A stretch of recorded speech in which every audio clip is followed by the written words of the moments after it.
before that, I need to show you something which is very, very important. Public rubric for IELTS.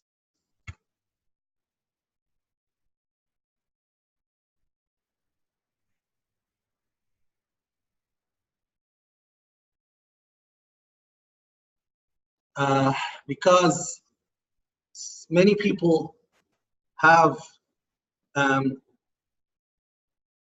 wrong ideas about or speaking. You need to know what you're planning for and what you should have in order to get good marks in IELTS. Okay?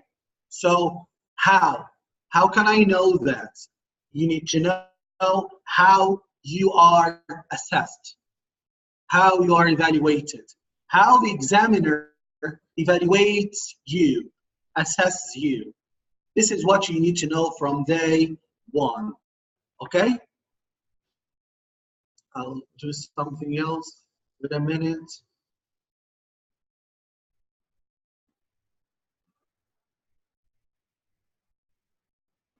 Grammar book.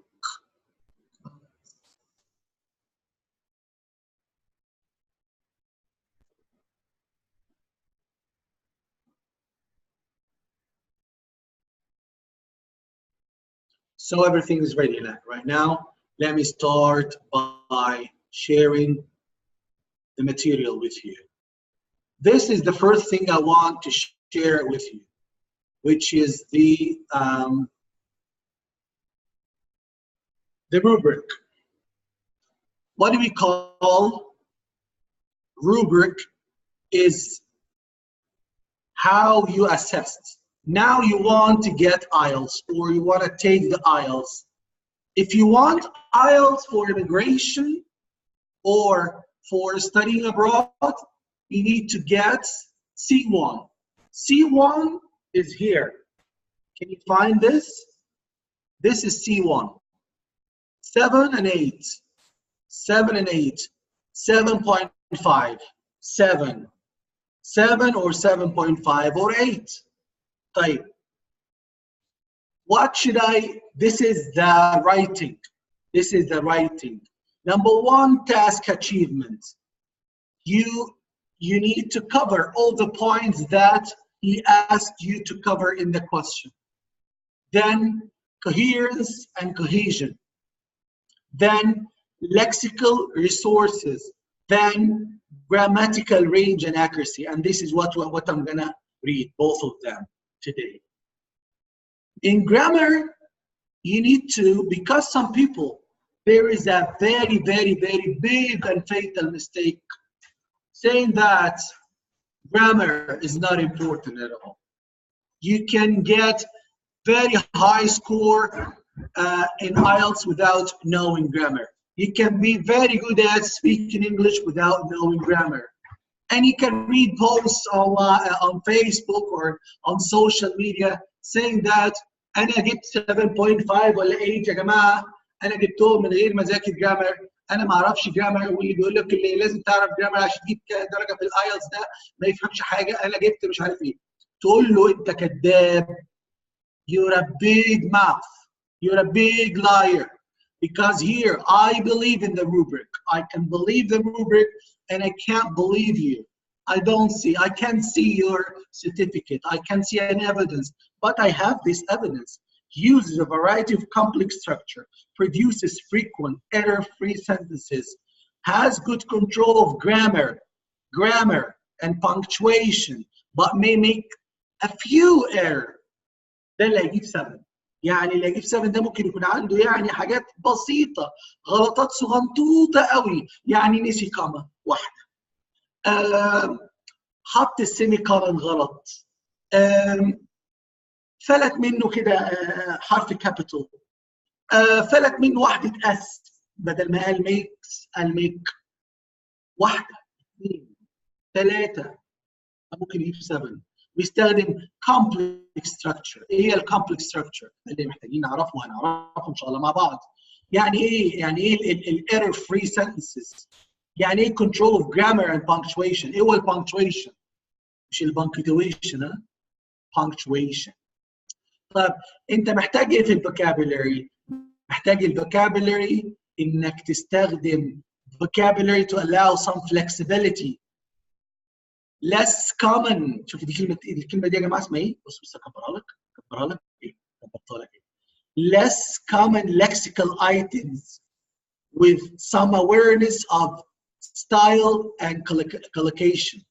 يعني تقدر تستخدم less common vocabulary. يعني ايه less common vocabulary يا مستر تامر؟ Everybody knows that beautiful is beautiful, pretty, beautiful and pretty.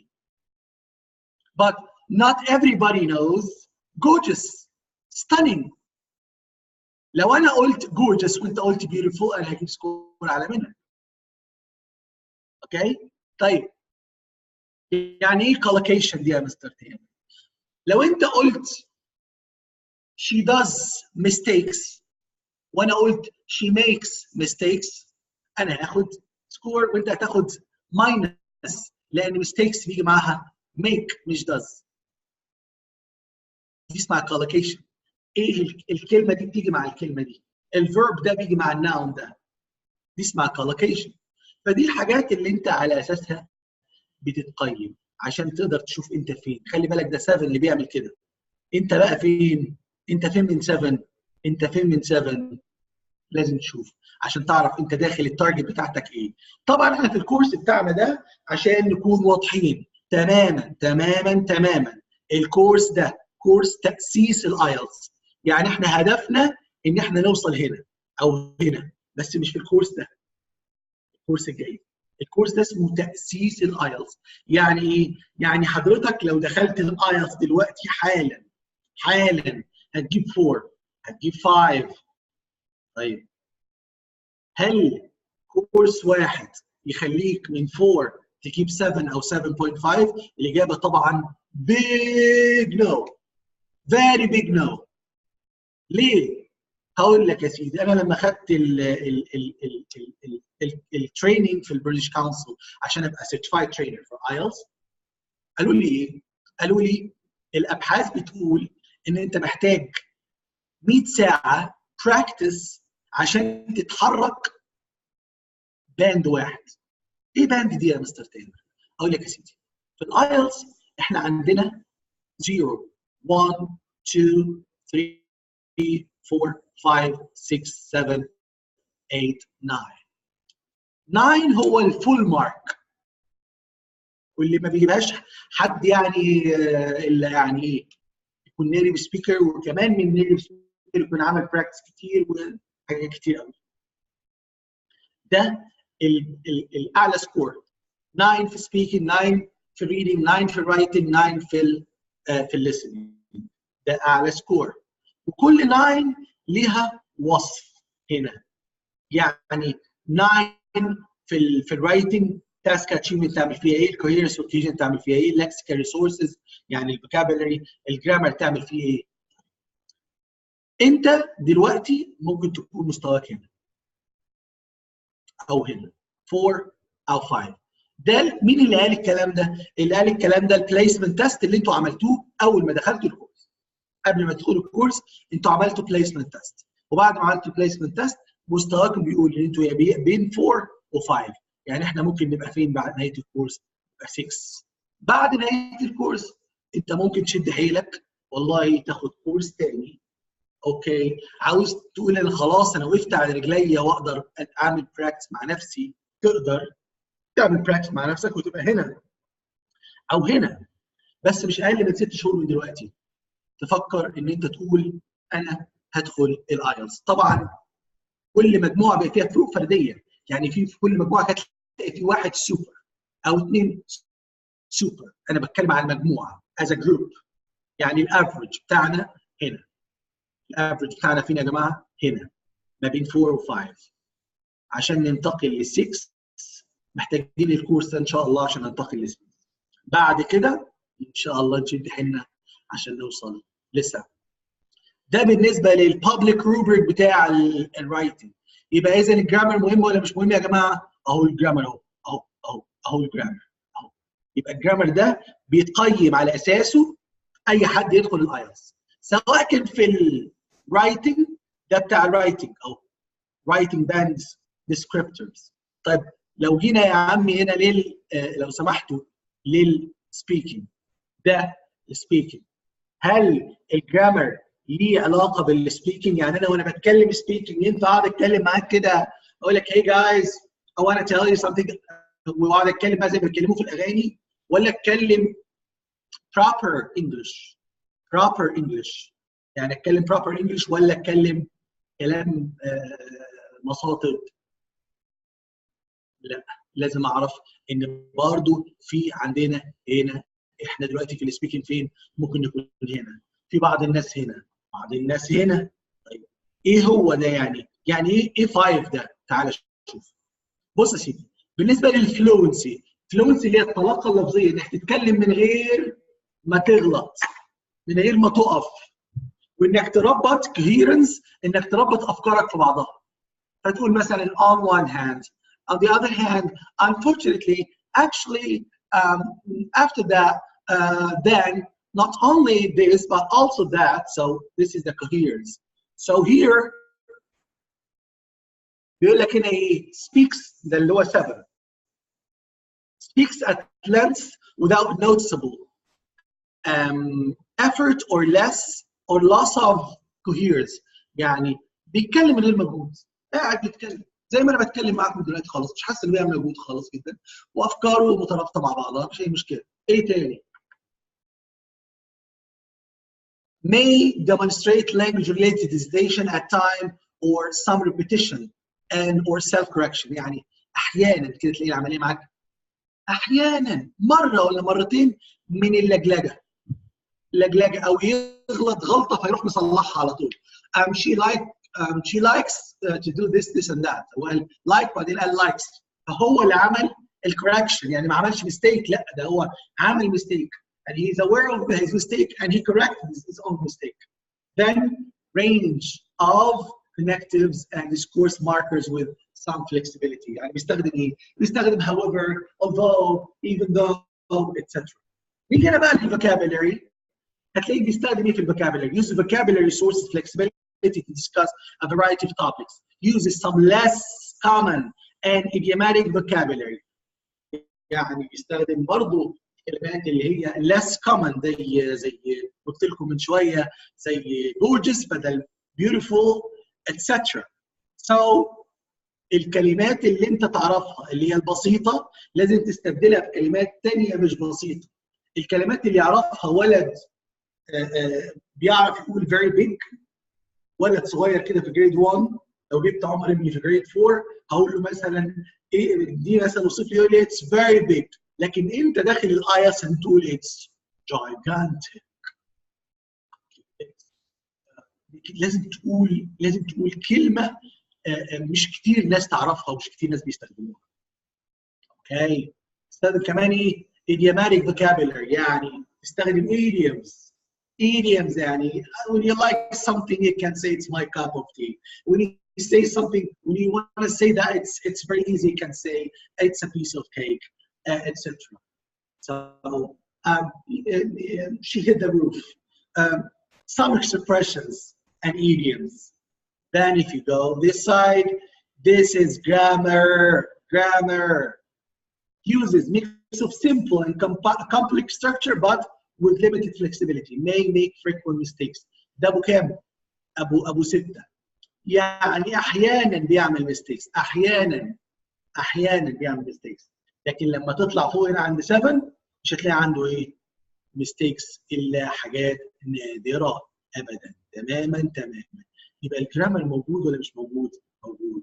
طيب يا مستر تامر البرونسيشن، انا سمعت المهندس فلان الفلاني والمحاسب فلان الفلاني والدكتور علان العلاني والميكانيكي بتنجان البتنجاني قال لي ان انت مش مهم تكون نطقك صح في الانجليزي، خلاص مش مهم، اتكلم بالايجيبشن اكسنت بتاعتك مش مهم، وخليك فخور بيها وهتجيب سكور في الايلتس.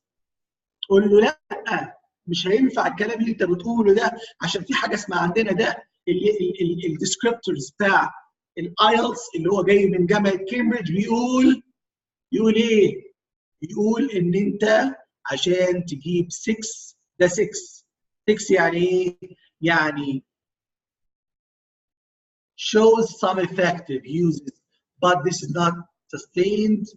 هنا بيقول هنا can generally be understood throughout though mispronunciation of individual words or sounds reduces clarity at time. ده بتاع 6. ابو 6 بيعمل ايه يا جماعه؟ ابو 6 عنده individual، يعني كلمه كلمتين فيهم او صوتين فيهم مشكله. يعني هو بيتكلم مثلا قال صوت مثلا زي مثلا مثلا سبيشال، مثلا قال حاجه سبيشال بدل ما يقول سبيشال قال سبيشال، فده صوت فلت منه. شيال بدل شو، فتبقى ادي كده ايه؟ ادي كده غلطه تنزلك على طول ل6، تنزلك على طول ل6. طب الناس بقى اللي بيقولوا البي بدل البي والذا والثا والذا بدل الذا والسا بدل الثا، دول مكانهم فين؟ لا دول مكانهم هنا، مش هيطلعوا عن 6 خالص، هينزلوا هيفضلوا هنا كده، هيفضلوا 4 و5 هنا محبوسين هنا كده اوضه الفيران. الناس بتوع الذا والسا دول بتاع 1 2 3 وذا بوك وذا بيبر و بوت ذا بورد ماركر وذا افتر نون والكلام ده، دول هيبقى مكانهم هنا خلاص. 4 و5 4 و5 هنا، لكن عمرهم مهما اتكلموا كويس مش هيطلعوا هنا، مش هيطلعوا هنا في ال6 وال7 دول ابدا. فاحنا من دلوقتي لازم ناخد قرار ان انا لازم اطلع لساني في الثاء والذا، اتعامل مع الانجليش كانه قران، كانه قران، طبعا مش في قدسيته، كانه قران في احكامه، اصوات القران. انت وانت بتصلي بتقول صراط الذين، ما ينفعش تقف بين ربنا وتقول له صراط الله، ولا بتقول صراط، لا بتقول صراط، وبعدين الذي ذينا، مش الذي زينا. الفقهاء بيقولوا ايه؟ تبطل صلاتك لو لحنت لحن جلي في الفاتحه. واحنا هنا الفقهاء بتوع الايلتس بيقولوا ايه؟ بيقولوا تطير درجاتك لو لحنت لحن جلي، ده اسمه لحن جلي. الباء اسمها با والباء اسمها با، لو قلت الباء با والباء با تنقص درجاتك، ده اسمه لحن جلي. اوكي؟ اوكي، انا كان بس لازم ابدا بالمقدمه دي عشان تعرفوا احنا فين وبنعمل ايه. اوكي؟ I will stop to answer any question you have.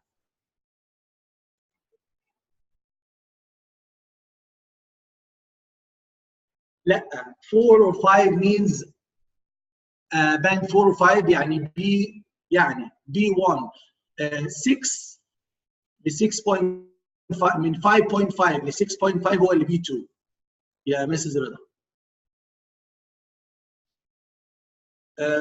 Mr. Khalid, he got 7 in what?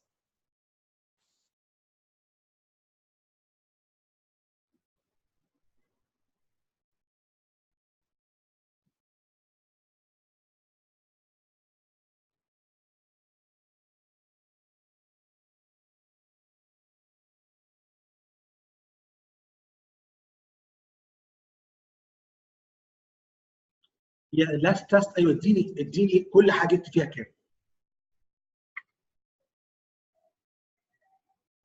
Great. كل حاجه جبت فيها كام؟ جبت كام في الرايتنج؟ 6 speaking. طبعا يبقى درجاتك العاليه كلها في الليسننج وفي الريدنج.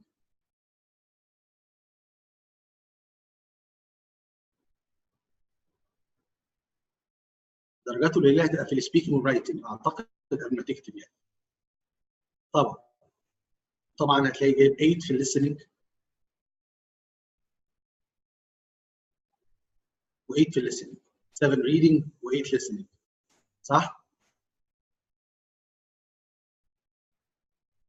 7.5. اوكي، زي ما انتم شايفين اهو، ده مثال عملي. شكرا مستر خالد. ثانك يو فيري ماتش. مستر خالد ده مثال عملي للي احنا بنتكلم فيه. مستر خالد جايب 6 في السبيكينج which is not bad at all.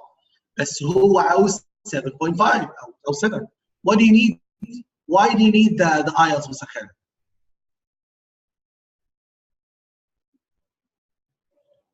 Why do you want to take for immigration? So you need 7.5, huh? For Canada? Yes, you need 7.5. فاحنا عاوزين نعلى مع مستر خالد الريدنج ان شاء الله بالبراكتس يقدر يعلى. السبيكينج والرايتنج طبعا مستر خالد هيبقى ليك شغل مخصوص مع الاكزام مع الترينرز. دونت وري حضرتك ليك شغل مخصوص معاهم في الاسايز وفي السبيكينج، ما تقلقش ان شاء الله.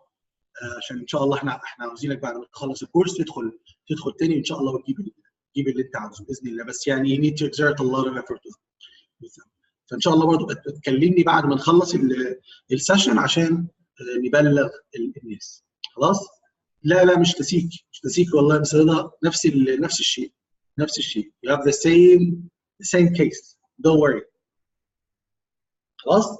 فاحنا المشكله اللي عند خالد ايه؟ المشكله اللي عند خالد ان هو مش متاسس انجلش صح. فطالما مش متاسس انجلش صح عمره ما يجيب سكور كبير لا في الرايتنج ولا في السبيكينج. لازم يتعالج المشاكل بتاعته في الانجلش. لازم نعالج له مشاكله في الجرامر اللي بسببها نقص وجاب 6 او 6. لازم نعالج له مشاكله في البرونانسيشن وفي الجرامر برضه وفي الفوكابولري اللي بسببها نقص وجاب 6.5. في السبيكينج الدرجات اللي جايبها خالد دي تقول انه بعد 100 ساعه براكتس ممكن يجيب اللي هو عاوزه. يعني بعد الكورس لما ياخد معانا ال 40 ساعه وياخد معانا 20 سيشنز ويكتب اسايز ويذاكر هو بقى مع نفسه شهر كمان بعد الكورس يطحن يعني يشد حيله جامد قوي يقدر ان شاء الله يجيب السكور هو ومسز رضا ان شاء الله. I want to work in an international school as an English teacher. What should I do? You need to get IELTS 7.5 and above. This is an English teacher. The English teacher shouldn't be less than C1. C1. أقل من كده هتروح المدرسة تقول لهم أنا جايب 6.5 يقول لك أنت مستواك B2. تعرف إن أنت عندنا طلاب عندنا مستواهم B2. فانت التيتشر المفروض ما يقلش عن 7.5 ما يقلش عن كده خالص ابدا. اوكي؟ ربنا معاكم ان شاء الله وباذن الله هنبذل جهد مع بعض. يا جماعه لو سمحتوا من فضلكم دلوقتي كلنا حاضرين. Is anybody absent يا نور او يا ديما؟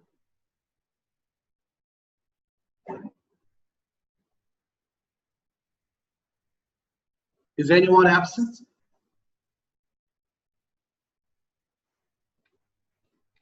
Who's absent today?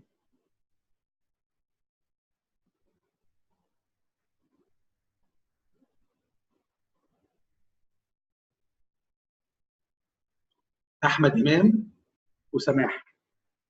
أوكي. أحمد إمام وسماح غايبين. طيب يا ريت احنا تبقوا عارفين يا جماعه ان احنا سماح موجوده. طب سماح موجوده. سماح لحقت نفسها ولا عندنا سماح ثانيه؟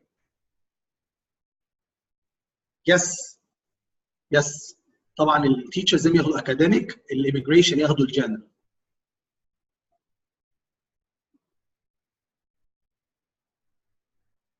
وهند مش عارفه تدخل. هند مين بالظبط؟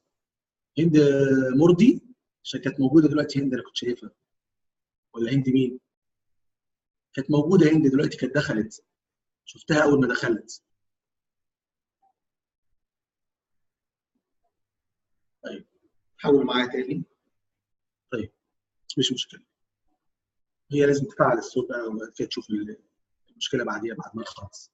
طيب نرجع تاني لموضوعنا. خلاص؟ نرجع لموضوعنا. كل واحد فيكم مسموح له يغيب خلال الكورس 4 مرات. في ال 40 ساعه 4 مرات، يعني 10% ماكسيموم، 10% يا جماعه. خلاص؟ هند بتقول مش سامعه اي حاجه. يا هند مش سامعه اي حاجه ليه يا هند؟ كل الناس سامعه الا انت، انت عندك مشكله في تفعيل الصوت من بره قبل ما تدخلي، او عامله دايسه على الميوت. تكتبوا لها بقى اللي انا بقوله ده يا جماعه. خلاص؟ هيقولوا لك المشكله يا نور وديما هيساعدوك ان شاء الله.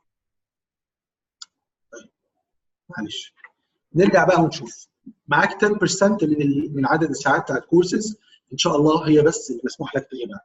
اكتر من كده يا جماعه 4 مرات كتير، كتير قوي، كتير جدا كمان، مش كتير قوي. ما تغيبش اكتر من كده لو سمحت، لو سمحت من فضلك. احنا بناخد الغياب كل مره. انت دافع فلوس ودافع وقت وداخل معسكر عشان خاطر في النهايه تحقق النتيجه اللي احنا عاوزينك تحققها واللي انت عاوز تحققها. احنا طموحاتنا فيك اكبر من طموحاتك في نفسك. والله لو انت عاوز تبقى هنا احنا عاوزينك تبقى هنا. فساعدنا وساعد نفسك. اوكي؟ كده احنا دخلنا في المقدمه وعرفنا ان احنا ممنوع نجيب اكتر من 4 مرات ان شاء الله. الادمنز بياخدوا الغياب كل مره. نيجي بقى للسبيكينج. ان شاء الله ينزل لكم الاكسل شيت باذن الله. امتى ينزل اكسل شيت يا ادمن نور يا ادمن ديما؟ ان شاء الله.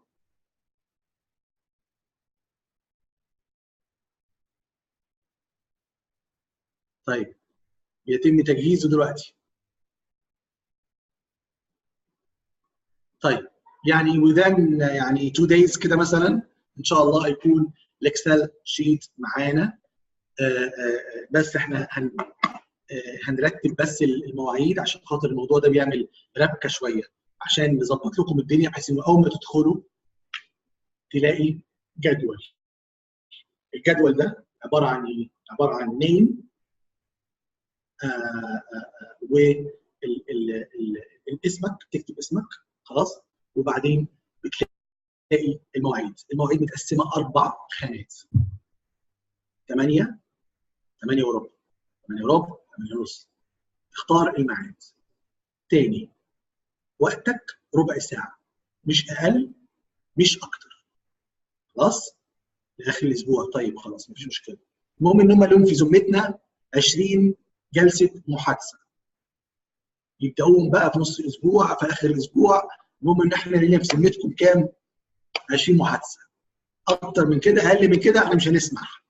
ماشي يا نور انت وديما؟ انا بدافع عن الرجاله بتوعي.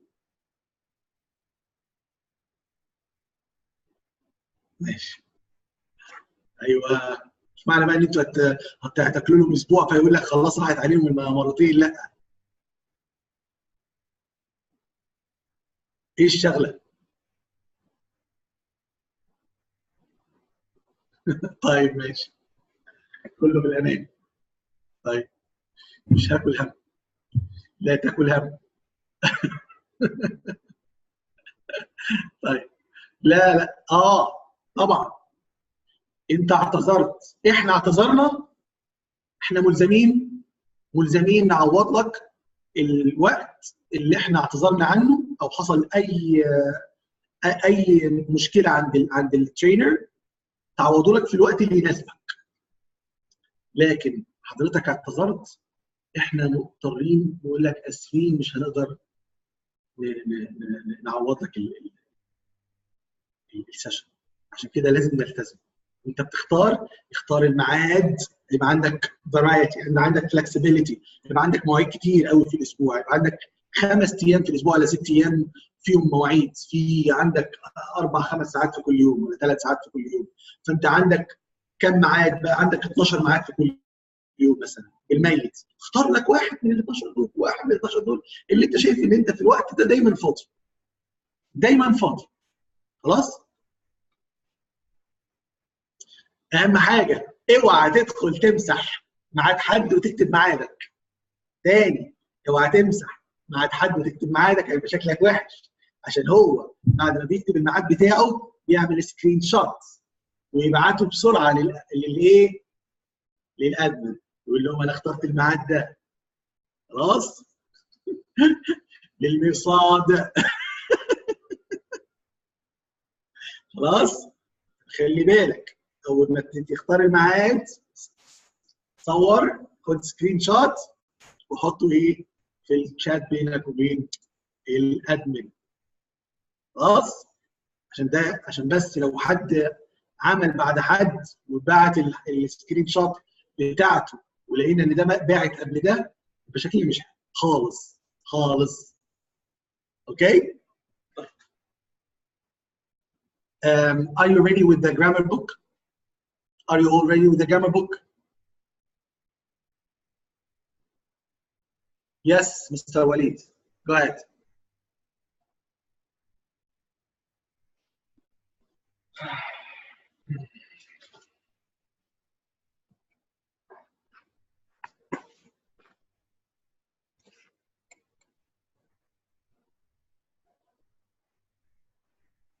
Need a minute.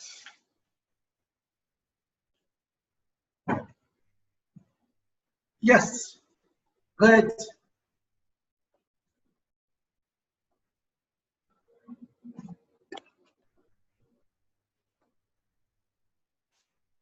This course can make me ready for academic IELTS, can put you on the way to get the academic IELTS. Yes, it depends on your level, Walid. If you're good, if you're as good as Mr. Khalid, for example, yes, it will help you.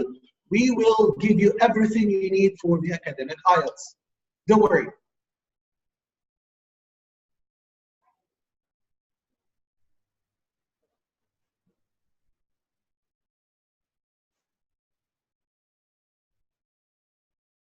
Okay, so everybody told me yes. Yes for yes.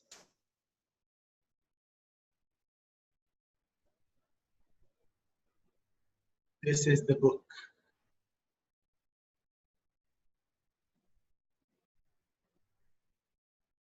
As you can see, we don't learn grammar because grammar is a very big word. Grammar, we have grammar books. But we are going to learn grammar for IELTS. Grammar for IELTS. The grammar that you need for IELTS. What should we need in order to get good score in IELTS? This is what we're going to need. Today's topic is about holidays and travel. When you talk about holidays and travel, you use past simple to talk about last summer holiday, last summer vacation, last holiday, the places that you visited. So you need what? In speaking, you need the past simple. And the past simple and the present perfect and the present simple. Let's see the difference. Number one. This is the present simple or the simple tense. Present simple expresses permanent situation. I work as a teacher. I live in Jeddah. I am a teacher. She's a doctor. It's a permanent situation. يعني مواقف دائمة. I work in the city, but I live in the countryside. Rome is the capital of Italy. It's a permanent situation. يبقى الحاجات اللي هي العامة دي ده بيحب المانجا، ده شغال في مستشفى، ده عايش في القاهرة، ده شغال ميكانيكي. كل ده اسمه permanent situations. So I use I work in the city but I live in the countryside. ايه الفرق او ايه عكس permanent situation؟ temporary situation. Temporary situation. What the temporary situation? طيب تعالوا اقول لك. Now I live in Jeddah, okay? I live in Nahda district. طيب لو انا عاوز اقول you know I've just come to Saudi Arabia. I'm living with my friends in a small flat till I bring my family from Egypt. I'm living in a small flat with my friends till I bring my family from Egypt. I'm living. Why? Till I bring my family. He didn't say, I live. He said, I'm living. I'm living because it's a temporary situation. يعني موقف مؤقت. حالة مؤقتة. أنت شغال فين؟ والله أنا شغال حاليا يعني كده بارت تايم في مطعم لغاية ما بدور على شغل. فتقول إيه بقى؟ I'm working in a restaurant. ما تقولش I work. I work in a restaurant, it means that it's a permanent situation. But I'm working in a restaurant, it's a temporary situation. Okay? Then things which happen often or repeatedly. I visit my grandparents in Scotland every summer. People often send postcards from interesting places. حاجات بتحصل بقى usually, always, sometimes, often, etc. Facts. Facts of nature or science. بتتكلم عن الشمس بتطلع منين، لو سخنا حديد بيتمدد، الغروب مش عارف ايه، الشروق ايه، الحقائق دي خلاص دي كلها facts استخدمها في present simple. Birds migrate in winter. Traveling by plane uses a lot of energy. It's a fact. It's a fact. The sun rises in the east. Okay? The bus departs at 9:10. The bus departs at 9:10. It's a timetable. Timetable. يعني النهارده الماتش الساعة 10. So the match starts at 10 o'clock. I shouldn't say the match will start, but I should say the match starts because it's a timetable. The bus departs at 9. The plane flies at 6 p.m. The train to London leaves every 30 minutes. So when you want to describe the timetable, you use the present simple, not the future. Not the future. I will stop here and ask you whether you have a question or not.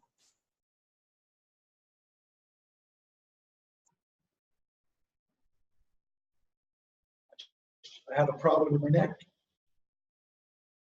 So everything will be okay. Hey, Shabab, do you have any question? Should I continue?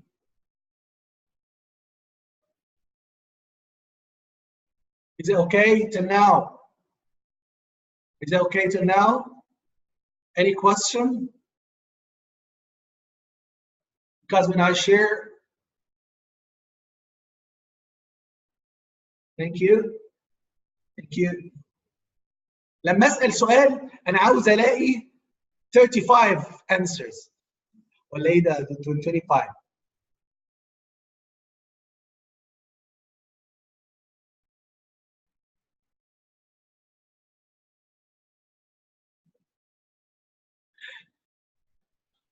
اوكي.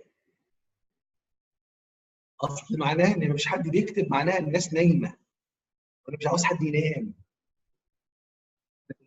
الكلاس اللي عندي بقول كلاس الناس تقول لي يس معناها ان كله ايه؟ كله صاحي. تيجي نلعبها او نقول كلاس كله يقول يس. اوكي. We're gonna use Kahoot after this. At the end of the session. Class? Yes. Perfect.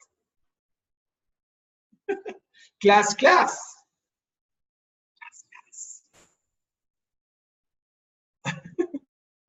Perfect.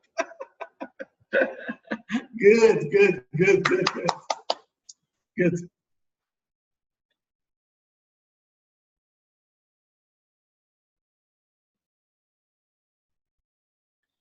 Then the second part today is the past simple. The past simple is used to talk about completed actions or events in the past. Something finished or happened and completed and finished in the past. I visited the museum in New York. Okay. I saw Ahmed yesterday. Okay. I saw some monuments on holiday. Oh, yeah? Oh, okay. So something finished in the past. Actions or events that happened at a specific time in the past. Specific time. You know the time. You know when it happened. Last month, I went on holiday for 2 weeks. I traveled to Tokyo last year. Last summer, I traveled to Hurghada. I spent 7 days there. Last week I met Ahmed in the corridor. He was so sick.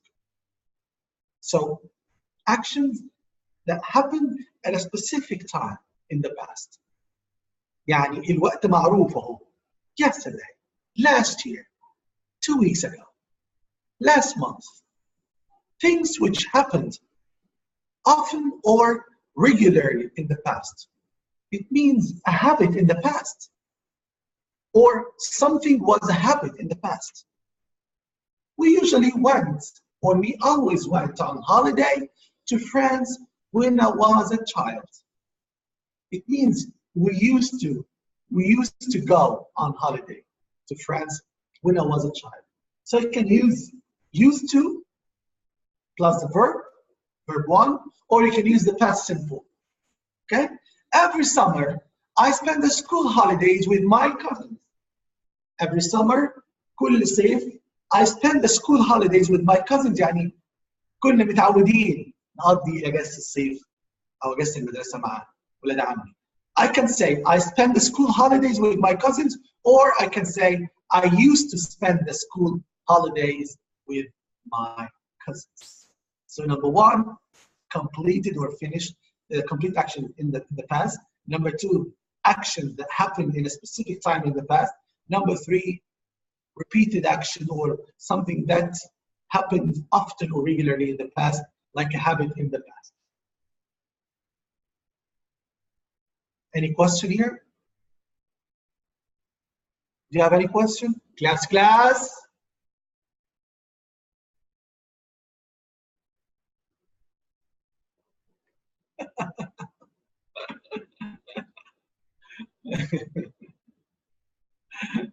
There's a question. Okay, please shoot. Stop saying yes. Let me take his question. Yalla Shabab. Shoot. Ask your question, please.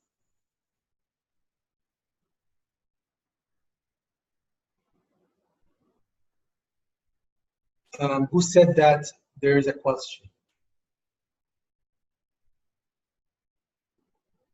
Ahmed al-Sha'ir. Please ask your question, please. Sometimes I can't make difference between tenses like number 1. Number one in what? Duha. Which number 1? In present or in past? Duha, please. Could you please open your microphone, ya Duha?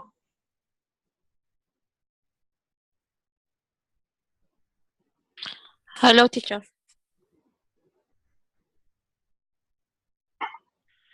Can you hear me?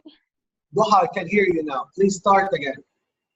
About past simple, I have problem. Like number 1, completed action. Like number 1, I visited the yes, I visited the museum in New York. Okay. If I have exercise like this, I will put present continuous. I'm visiting. How I make a difference? I visited or I visit? I'm visiting the museum in New York. Let me share the other page. Here it's I visited the museum. No, you're talking about this? I visit or what? Here I visited, but in other exercise, if I have another exercise. I visited. Here it's past, but another exercise. I can't make difference if I put present continuous or past simple. هي المزيكا دي جايه منين؟ مش من عندي. طيب ضحى you talk about this I visited the museums in New York like this there isn't last there isn't one how I will put past simple. طب معلش يا ضحى انا مش فاهم سؤالك ممكن بعد ما نخلص تبعتيها على الواتساب؟ اوكي ثانك يو.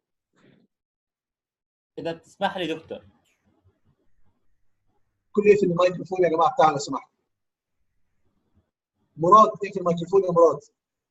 يعني هي قصدها ممكن بعرفش اذا قصدها انه مثلا امتى تستخدم الباست سيمبل وامتى تستخدم البريزنت سيمبل، بس هو يعني اللي فهمته انا انه في حاله احنا بنحكي عن الهوليديز والترافل احنا مينلي تحت 3 تاسك اللي هو السيمبل البريزنت سيمبل والباست سيمبل والبريزنت كونتينيوس.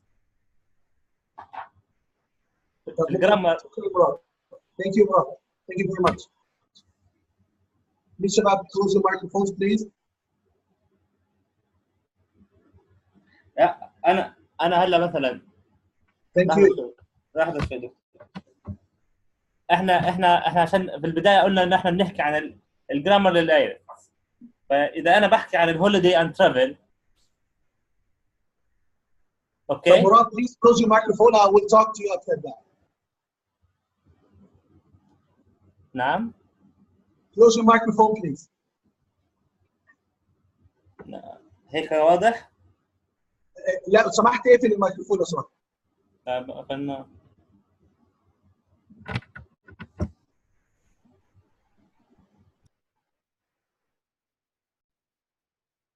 الميكروفون لو سمحت.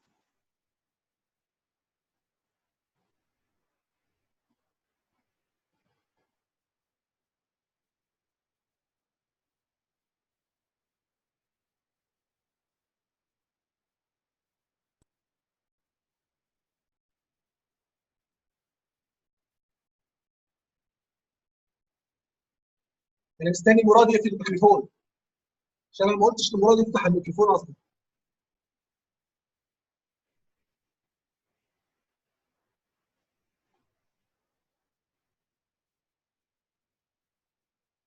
طب الصوت اللي عندي بس جاي منين؟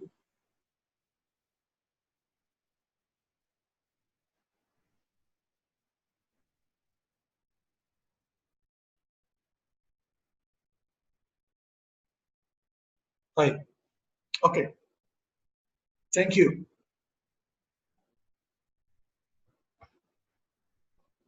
كان في وش جامد جدا عندي. So sorry. Thank you Murad.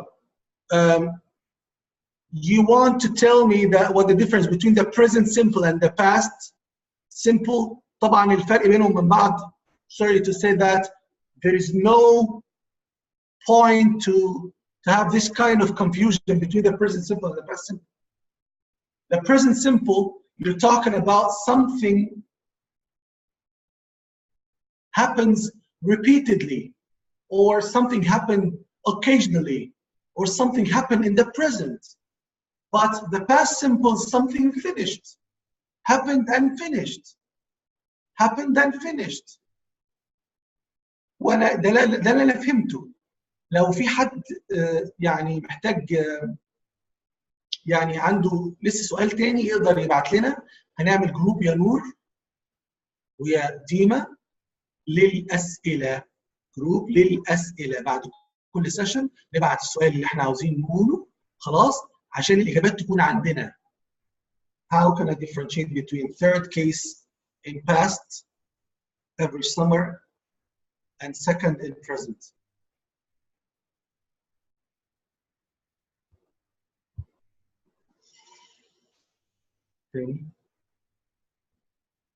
Third case in past every summer and second in present. حلو جدا. حلو جدا. Third case in past دي يا جماعة كنت متعود أعمل كده. كنت متعود. We always went on holiday to France when I was a child. يعني لما كنت صغير كنا متعودين نعمل كده. طيب والتانية هنا معناها احنا متعودين دلوقتي بنعمل ده دلوقتي، عادتنا دلوقتي. دي habit in the present ودي habit in the past. Something we do now repeatedly, and this was our habit. Now I smoke. I smoke. Look at me. I have packets of cigarettes in my pocket. So do you smoke? Yes. I smoke around 5 cigarettes a day. So I'm talking about what? Something happens often or repeatedly. You know, when I was in Malaysia, I smoked, or I always smoked 1 packet per day. Here, I'm talking about what? When I was in Malaysia, a habit in the past, not now. It means, يعني بدل I smoked ممكن أقول إيه؟ I used to smoke. اعتدت أن. Not now, in the past. Okay?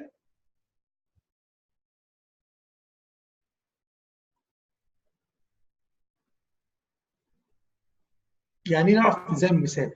يا أحمد يا شاعر, listen everybody. You need to say something or to learn something. في الآيلتس حبيبي. ما هو الاثنين موجود فيهم every summer. بس بص هنا.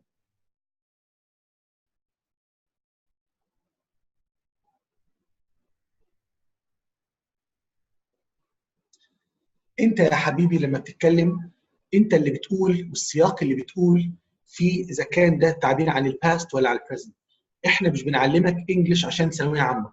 يعني مش هيجي لك في الايلتس اختياري every summer ويفتح لك قوسين تختار spent ولا spend ولا كذا.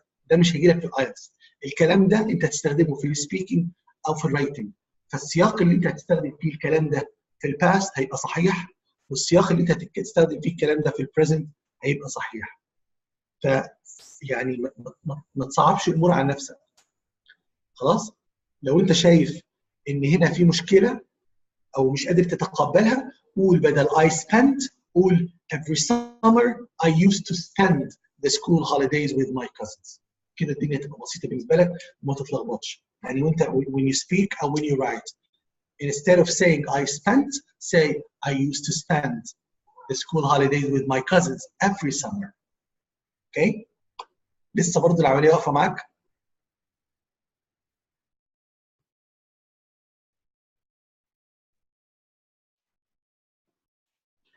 يبقى احنا يا جماعه بنتعلم عشان نطبق، مش بنتعلم عشان نمتحن. في الايلتس مفيش اختبار جرامر، مفيش choose the correct answer. ممكن تلاقي في الكتاب هنا في choose the correct answer، بس ده عشان يخليك تراجع القاعده. انما في الايلتس احنا عاوزينك تستخدم اللي اتعلمته ده. فلما تيجي تتكلم عن habit in the past ممكن تستخدم الباست سمبل، ممكن بدل الباست سمبل تستخدم used to وراها الفيرب verb 1. فممكن تقول I smoked، ممكن تقول I used to smoke، ممكن تقول I visited، ممكن تقول I used to visit. خلاص؟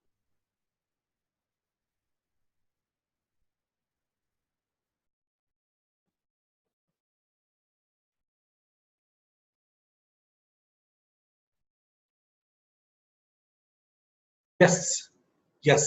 For holidays and travel, we use the past simple when you talk about past holidays. Past holidays. مش holidays بشكل عام. انت في الهوليديز ممكن تستخدم present simple. تقول انا كل سنه بروح لبنان. انا كل سنه بروح الاردن اقعد فيها. مش مراد من الاردن؟ طيب I spend my summer vacation every year in Jordan. يبقى استخدم present simple ولا past simple؟ لا، ما ينفعش. ما ينفعش الكلام كده. ما ينفعش regardless past or present. It depends on the context. It depends on the context. I will have to stop discussion, and whenever you have a question, please send it to me on WhatsApp because we will not stop questioning. I'm so sorry for that, but you know, المشكلة ممكن تكون عند 2 أو 3 فيضيع وقت في الجروب. فالاثنين أو 3 اللي عندهم مشكلة يقدروا يبعتوا لي عشان ما نظلمش بقية الناس. ممكن 2 أو 3 عندهم مشكله في حاجه مش واضحه، او هو متعود على حاجه فمش قادر يغيرها. فلو عاوز تتناقش معايا براحتك خالص ابعت لي على الجروب بتاع الاسئله، او الجروب العادي لما لغايه ما نعمل جروب الاسئله، او ابعت لي حتى انبوكس مش مشكله على الخاص ارد عليك حالا، بس عشان ما اضيعش وقت المجموعه. The present perfect simple. يبقى احنا when we talk about holidays and travel we can talk about the present holidays or the present travel. يعني every year I travel to my country. I spend the whole vacation there, around 3 months in Egypt. Present. Last year, I traveled to Hurghada with my family. We spent 3 days there. Past. So what about the present perfect simple? Present perfect simple have or has plus past participle. We use it to express action that start in the past but continue now. يعني موجودة دلوقتي كحالة أو موجودة دلوقتي كتأثير. You know, I've worked in Saudi Arabia for 12 years. I've worked in Saudi Arabia for 12 years. Mean that I started 12 years ago and I'm still working until now. He's left. He has lived in Germany. He's lived in Germany since 2002. Where is he now? He's in Germany. He's in Germany. He's still there. He's lived in Germany since 2002. Mean that start in the past and continue until now. طيب. Something else, and this is close to the past simple. Action in the past when the time is not finished. I have visited many art galleries this year. يعني ايه this year؟ يعني time is finished يعني ايه؟ يعني احنا دلوقتي السنة لسه ما خلصتش. أقول لك مثلا I've taught 2 courses this year. I've taught 2 courses this year. معناها ان انا درست كورسين السنة دي. السنة خلصت؟ لا ما خلصتش لسه. فده when the time is not finished. The time is not finished. اللي هو اللي انا درست فيه مش الاكشن نفسها. الاكشن نفسها خلص هو ظهر خلاص لكن السنة اللي ما خلصتش. When the time is not finished. He has lived in a lot of different places in his life. With his life ولسه عايش. He's still alive. He's lived in a lot of places in his life. معناها he lived in Cairo, he lived in Oman, he lived in Kuwait, he lived, but he finished. But in his life, يبقى ايه اللي خلاني اقول has lived here in his life؟ ايه اللي خلاني اقول has visited او have visited؟ هي this year. This year. خلاص؟ Recent events when which are related to the present. يعني where's my camera? Oh no, someone has stolen it. Is Sarah having dinner with us? No, she's gone back to the campsite to rest. خلينا نشوف المثال ده يوضح لك الدنيا أكتر. What the difference between someone stole it and someone has stolen it? What the difference between I've eaten a sandwich and I ate a sandwich? I've eaten a sandwich معناها I've finished eating the sandwich and I'm full. I'm not hungry. But I ate a sandwich, it's something finished in the past. There is no impact on the present. Someone has stolen my camera. يعني هي مش معايا دلوقتي. He has stolen it. هي معاه هو. يعني recent events that are related to the present. البريزنت ايه دلوقتي؟ ان هو stolen it يعني هي مش معايا دلوقتي. البريزنت دلوقتي ايه؟ ان انا شبعان دلوقتي مش جعان. لما اقول لك the mechanic has fixed my car. The mechanic has fixed my car يعني عربيتي دلوقتي متصلحة. لكن the mechanic fixed my car معناها ممكن تكون خربت تاني. يبقى خليني اجمع لك كده الفرق بين الباست والبريزنت. الباست والبريزنت، لو انت عاوز تقول القريبين من بعض مش البريزنت والباست، دول بعاد عن بعض خالص خالص. الباست والبريزنت بيرفكت هم اللي قريبين من بعض. تاني، البريزنت العادي والباست دول ما لهمش علاقه ببعض خالص، ودي اول مره في حياتي بصراحه حد يتلخبط ما بين الاثنين. يعني في اول مره اشرح جرامر وحد يتلخبط بين البريزنت والباست خالص. لكن انا مقدر طبعا اسئلتكم ومستعد اجاوب على اي سؤال. انما لا، بيتلخبطوا ما بين الباست سمبل والبريزنت بيرفكت. ايه الفرق بين الباست سمبل والبريزنت بيرفكت او الليجاسي؟ الفروق في التاثير. لو انت تقصد ان حاجه حصلت في الباست وليها تاثير في البريزنت، استخدم البريزنت بيرفكت، ما تستخدمش الباست سمبل. يعني تقول I've eaten a sandwich، واحد يقول لك ايه؟ when I have a sandwich with us, I'm so sorry والله I've just eaten. I've just eaten معناها ايه؟ I'm full. My tummy is full. كرشي مليان. Okay? What's wrong with your car? No, nothing. It's okay. The mechanic has fixed it. The mechanic has fixed it معناها it's okay now. The mechanic has fixed it. ده حاجة بتحصل في الباست وليها تأثير في البريزنت. كمان الفرق ايه كمان؟ قال لك لما تستخدم حاجة حصلت في الباست من غير ما تقول امتى، من غير ما تقول امتى، يعني مش محدد الوقت بتاع حدوثها في الباست، فتقول ايه؟ I've done my homework. لكن لو حددت الوقت اقول ايه؟ I did my homework last summer. Yesterday. I did my homework yesterday. I did my homework 1 hour ago. I finished it 1 hour ago. I wrote my assignment yesterday.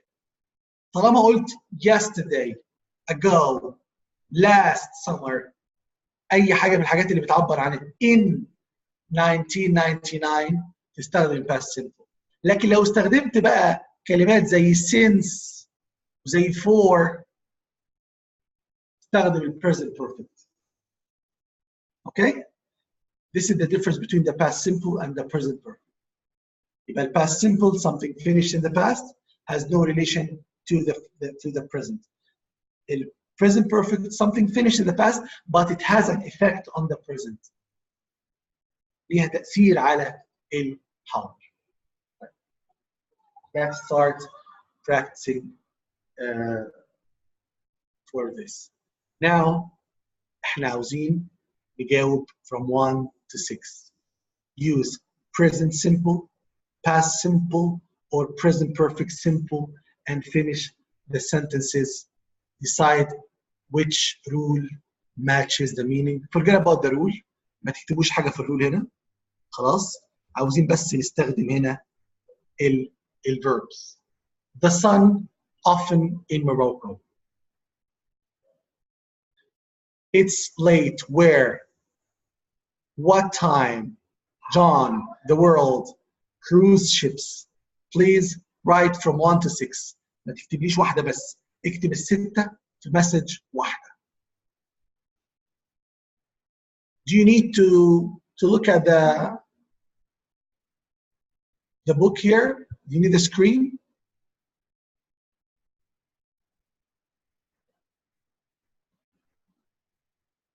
You said sorry. Why are you sorry? طيب مش هنكتب جملة واحدة يا جماعة ومش محتاجين نكتب التنس. اكتبوا لي بس الإجابات. نمبر 1 وجنبها الإجابة، 2 جنبها الإجابة، 3 جنبها الإجابة، كله في مسج واحدة. اكتبوه كله مرة واحدة وبعتوه كله مرة واحدة. ما تكتبوش جملة جملة لو سمحت.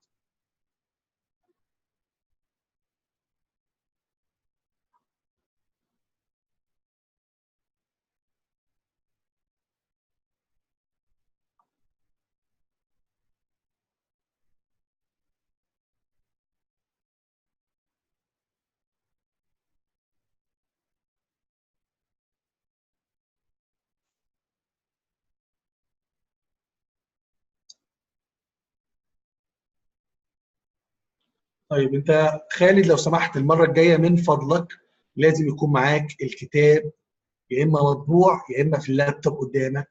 ما تعتمدش على السكرين عشان دي بنعتمد عليها في الشرح بس. اوكي.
Only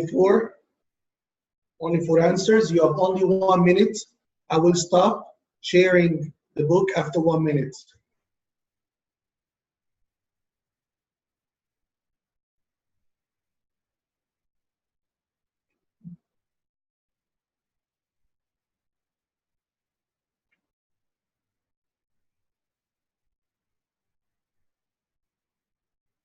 Yes.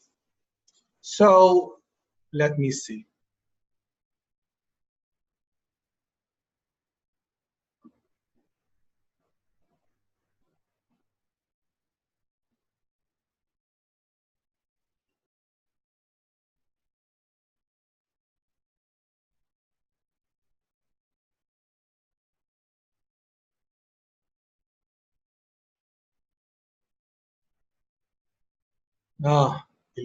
الحاجات عماله تنط. كل ما اقف على واحده.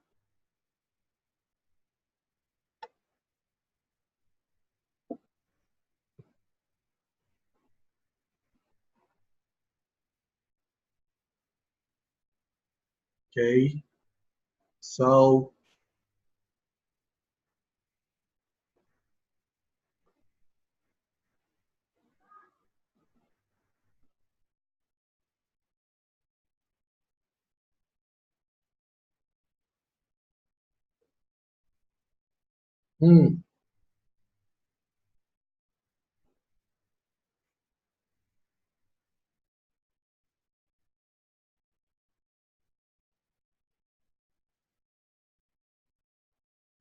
So, number one, as you said,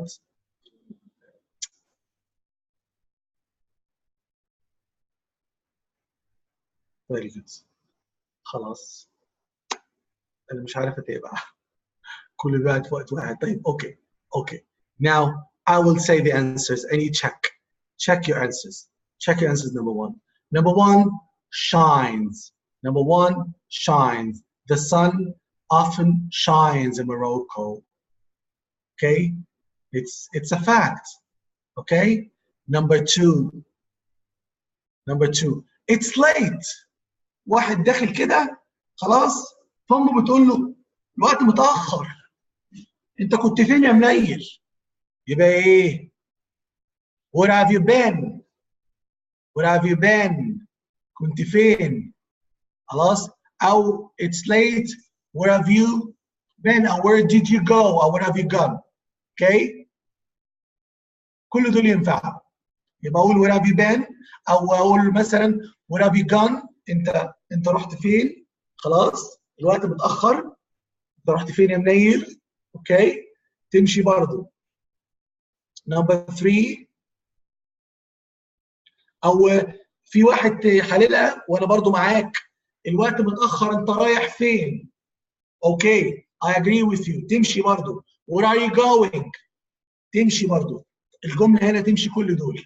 فلما اقول الوقت متاخر واحد راجع فبقول له انت كنت فين؟ والوقت متاخر انت رايح فين؟ خلاص؟ ده ينفع وده ينفع. خلاص؟ ده ينفع وده ينفع. يبقى حسب الكونتكست اللي انت هتستخدمها فيه. What time? What time what? What time what? The bus leaves. ده اسمه ايه؟ اسمه timetable. So what time does the bus leave? Does the bus leave? John. John what? John what? Yes. John went to Finland last year. عشان عندي last year. بستخدم حاجة حصلت في الباست in a specific time in the past. وقت محدد في الباست. يبقى John went to Finland last year, but he didn't like it. But he didn't like it. He didn't like it. Number 5, the world. The world what? The world what? The world has seen a massive shift in transport and tourism in the last decade. في العقد الأخير. لسه ما خلصش العقد الأخير. لسه موجود. ال10 سنين الأخيرة احنا فيهم لسه.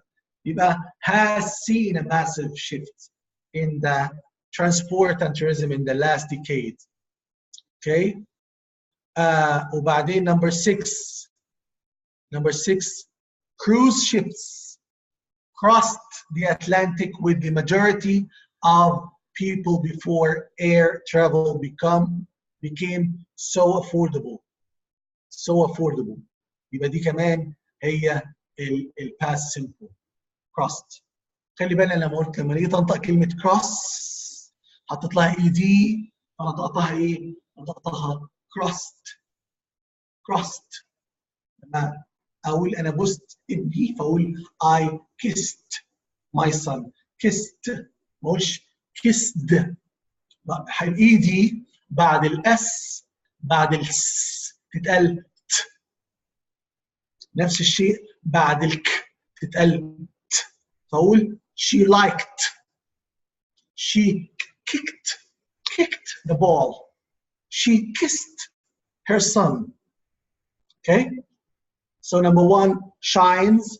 Number 2 قلت لكم تنفع اكتر من حاجه. where are you going? where have you been? where did you go? كل ده ينفع حسب السياق. Number 3 does the bus leave? Number 4 went then didn't like. Number 5 has seen. Number 6 crossed. Okay. Okay. Let me complete sharing. We're crossing. He said we're crossing. I'll go back to tell you why. Or we're crossing is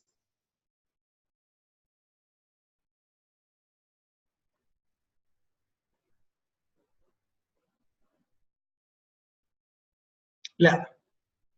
ليه crossed وليه مش we're crossing? It's a very good question يا خالد. Crossed the Atlantic with the majority of people before air travel became معناها السفن كانت متعودة. It was يعني it's something in the past. يعني used to cross. كانت متعودة تمر في الأتلانتيك with the majority of people before air became so affordable. كده معناها كده كانت متعودة. إنما لو أنت بتقول where crossing يعني كانت بتمر بس في الحالة دي لما تستخدم معاها الباست سيمبل مش هيكون إلا بس في حاجة اسمها interruption. يعني إيه الانتربشن؟ يعني الباست continuous لما تستخدم معاها الباست سيمبل في حالة واحدة بس اللي هي interruption. يعني إيه؟ يعني أنا كنت ماشي ووقعت. السفن كانت بتعدي وحصل تسونامي. السفن كانت بتعدي وغرقت. يبقى ده بس الانتربشن. لكن لو بتعبر عن حاجه كانت متعوده تعملها في الباست تستخدم الباست سيمبل مش الباست كونتينوس. اوكي؟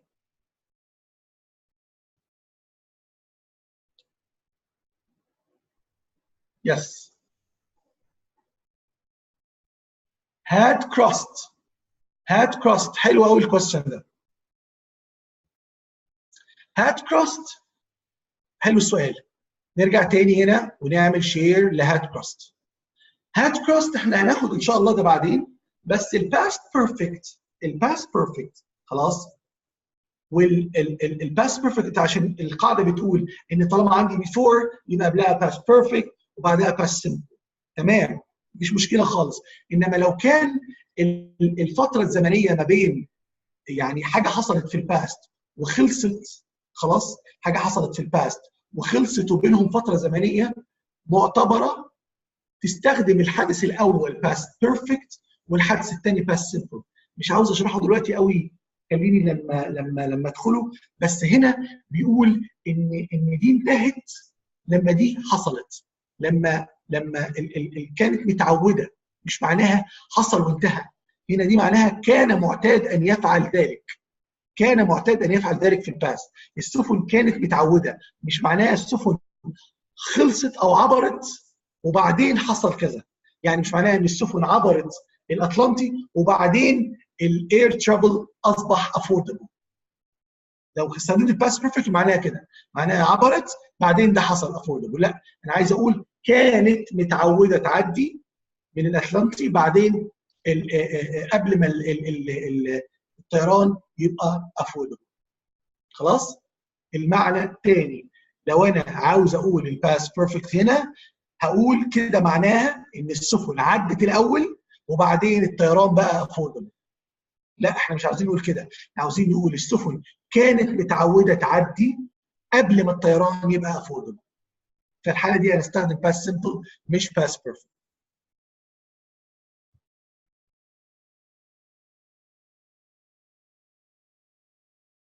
اوكي؟ ثانك يو.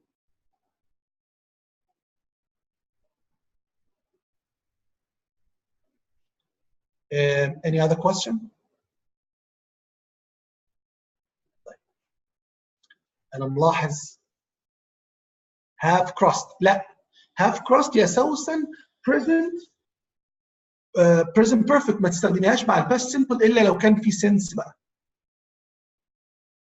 يعني شوية، يعني أنا عاوز أقول لكم حاجة. الديتيلز دي بتنفع في الامتحانات. يعني ايه في الامتحانات؟ يعني في الاختيارات والامتحانات كويس، بس انا عاوزك تطلع من الموضوع ده اللي هيحصل. هتنسى الباست ورول 1 ورول 2 ورول 3، تلاقي نفسك انا بستخدم الكلام ده في البرودكشن، في البرودكتيف سكيلز، بستخدمه صح. هو ده اللي عاوز اوصل له، ان انا لما اقول كنت متعود اعمل كده اقول بس، او اقول اخرج بره الموضوع ده اقول used to. هرجعك كده عشان تعرف ان الجمله دي استخدم فيها الباست سمبل مش اي حاجه ثانيه. هقول لك طيب تعال. cruise ships used to cross the Atlantic with the majority of people before air travel became so affordable. جمله كده ظبطت معاك في المعنى ولا لا؟ كده معناها الحقيقي. used to يعني كانت متعوده دايما. ف cruise ships used to cross هي معناها crossed. احمد used to smoke هي معناها smoked. اي حاجه ثانيه تبقى غلط. لا had crossed ولا have crossed، لان المعنى بيقول used to cross، ده معناها كانت متعوده تمر. ولا حتى were crossing برضه هنا ما بنستخدمهاش مع الباست سمبل الا في التداخل، لما يكون حدثين قطعوا بعض.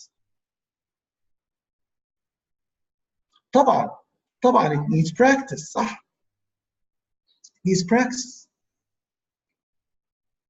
used to makes, yeah, it used to makes it clearer for you. I used here used to show you the meaning, to show you that it needs past simple, not past perfect, or past continuous, or present perfect. So used to in this meaning clarifies the meaning. Used to clarifies the meaning of it.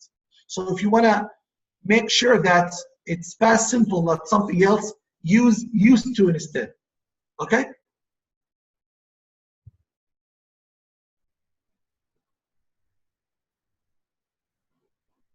This time. Okay? أنا عاوز أعمل حاجة بس دلوقتي عشان خاطر نطبق عليها. Okay? ده وده. Number 2, number 3. Homework. 2 and 3 are homework. Okay? 2 3 نكتب عليهم homework عندنا. Okay? نكتب عليهم homework عندنا. ماشي يا جماعة؟ ماشي. عشان عاوز أجرب الليسننج. ممكن لو سمحت حد محترم كده من الادمنز او من الناس الترينيز يبعت لنا الاوديو نمبر 1 على الجروب بتاع واتساب دلوقتي حالا.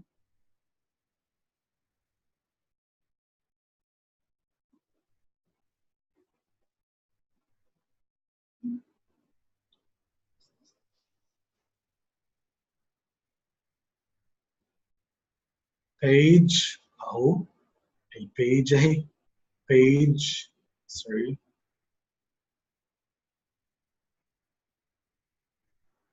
page 9 page 9 عاوزين نستخدم الاوديو 1 و2 و3 يا ريت نبعت 1 2 3 1 2 3 عشان نعرف احنا بنستخدم احنا واخدين الجرامر ده ليه؟ واخدينه عشان نستخدمه نعمل برودكشن سواء كان في سبيكينج او في رايتنج.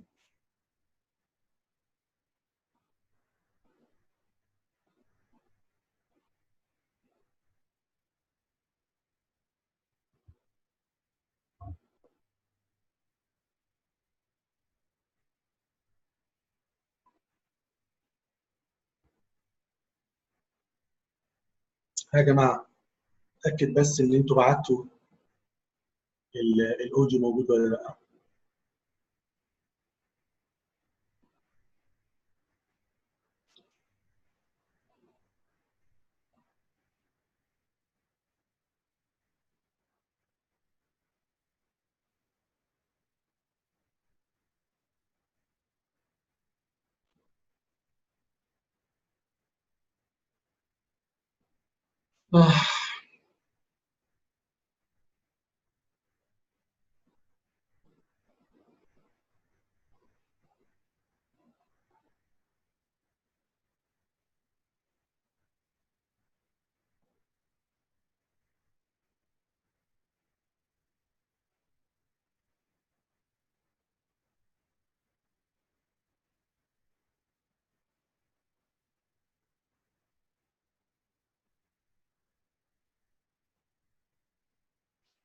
ها يا جماعه done.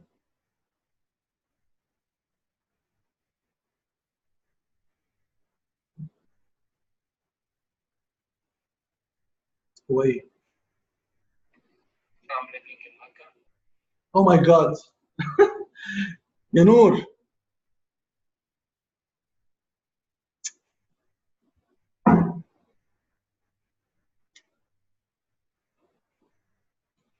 يا نور ويا ديما لو سمحتوا اللي دخل الاخ اللي دخل خد مني الشاشه لو سمحت يرجعها تاني. ابعتوا الاوديو ده لو سمحت.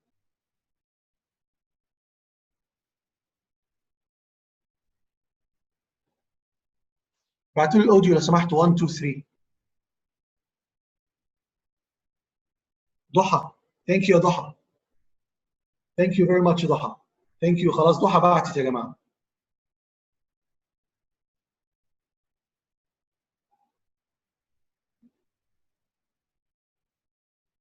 مش تبعتوا اجاباتكم يا جماعه انا طلبت.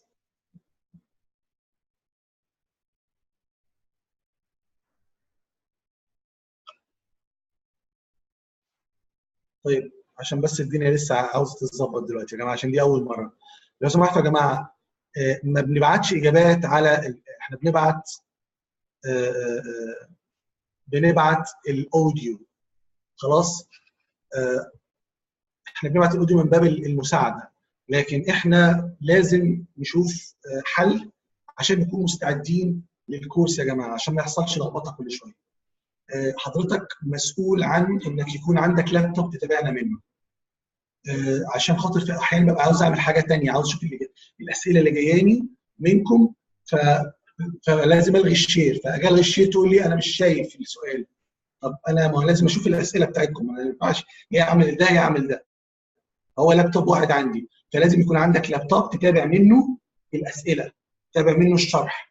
خلاص، او هتتابعنا من الموبايل، اوكي، عندك لابتوب فيه الكتاب او تطبع الكتاب. النهارده دي موضوع هقول لكم على المكتبه تطبعوا منها الكتاب.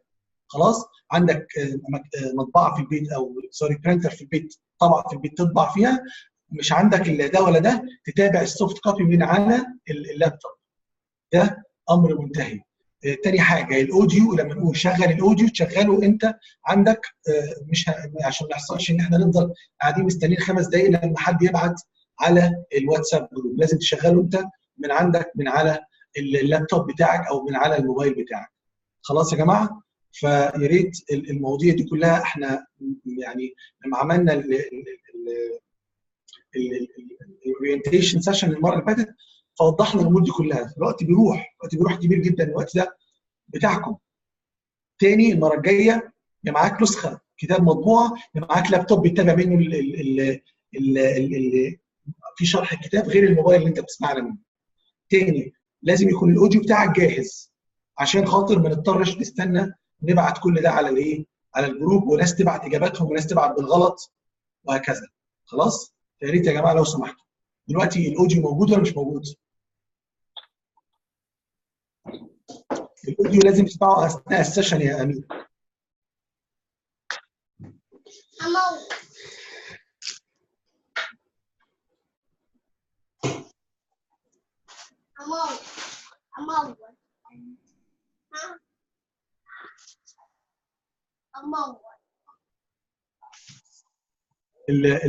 اللي فتح المايك يا جماعه.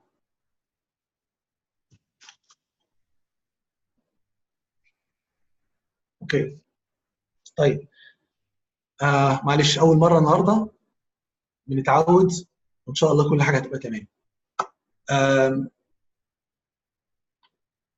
play the audio، هنسمع الاوديو. خلاص، ما تشغلش دلوقتي لو سمحت، ما تشغلش دلوقتي لو سمحت. خلاص، وانت بتسمع الاوديو، خلاص، او قبل ما تسمع الاوديو انا اسف، هتجاوب نمبر 3 كله، يبقى انت in 2 minutes you're going to answer this.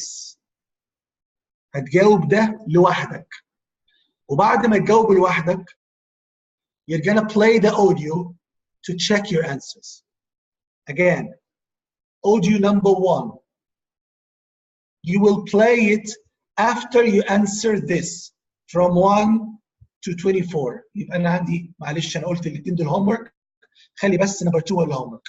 نمبر 3 you will answer this, then you will play the audio to check your answers. خلاص؟ Answer from 1 to 24, then check your answers. Okay, then come back to me. You have all of it, 4 minutes. Come back to me after 4 minutes. I will keep the screen for you. يلا شباب.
يا جماعة 1 minute left.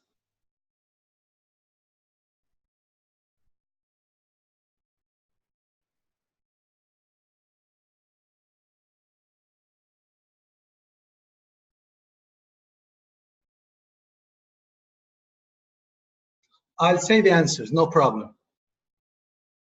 But after 1 minute.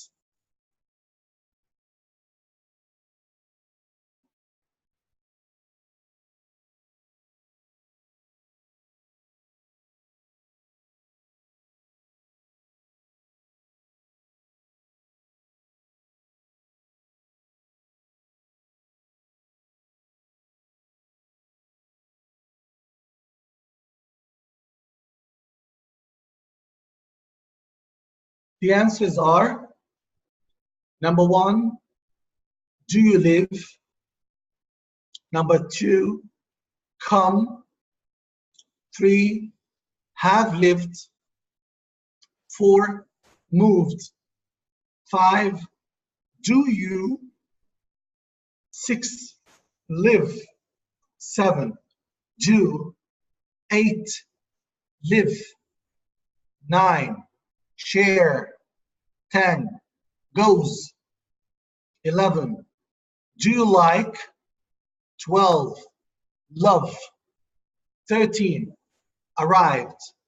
14, didn't like. 15, have grown. 16, no. 17, have. 18, has Moscow changed? 19, has become. 20, have opened. 21, eat. 22, have. 23 has 2 answers. Can be came, or you can say have come. Came or have come. Both are correct. 24, meet. Meet.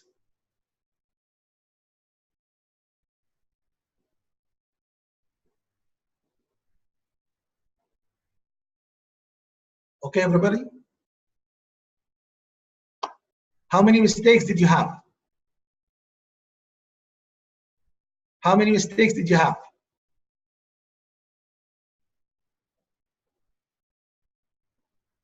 Okay, 4, 2. يعني لغاية 4, okay. No problem. But that's why I didn't give you a long time, because you need to practice one. Good, Heba. You need to practice answering too fast. You need to be too fast, so fast, because the time is so limited in IELTS. أكبر مشكلة بتقابل الناس في الآيلتس يا جماعة الوقت. يبقى ماسك القلم وبيكتب الأساي، بص فاضل 10 دقايق ولسه ما كتبش الأساي الثاني، يا نهار اسود منيل. بيجاوب الريدنج وفاضل 5 دقايق ولسه فاضل له باسج كامله ما عملهاش. فلازم تمارس السرعه. برضه 5 is okay يا سمر. not bad. احنا عندنا 224 فيعني ماشي الحال كبدايه. عبير 1 just 1 اوكي. نرجع تاني للكتاب.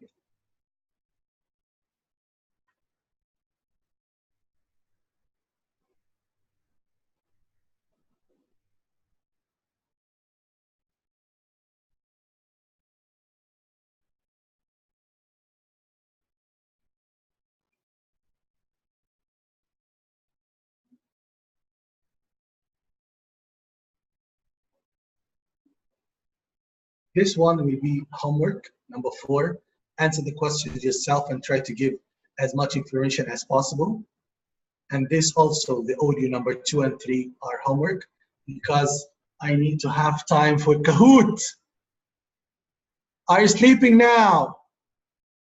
Are you ready for Kahoot? Kahoot.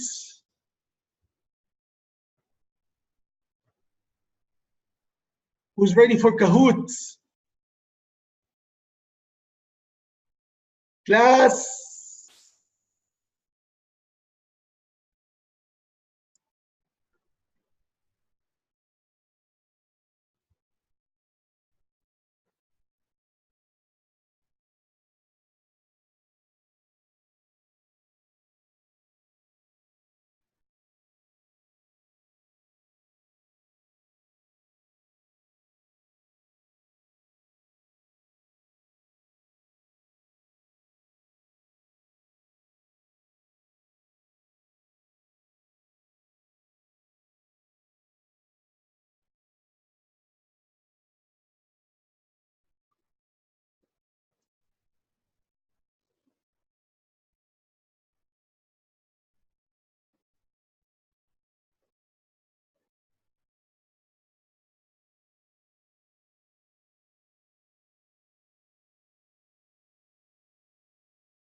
there any problem?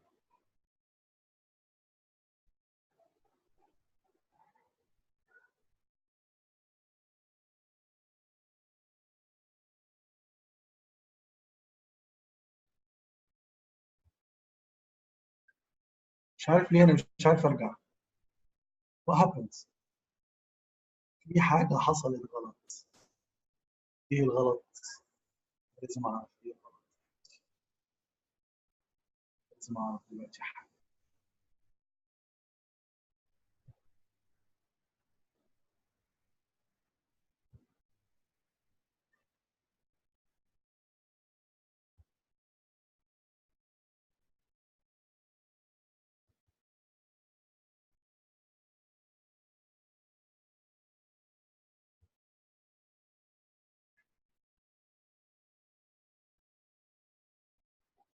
اهو.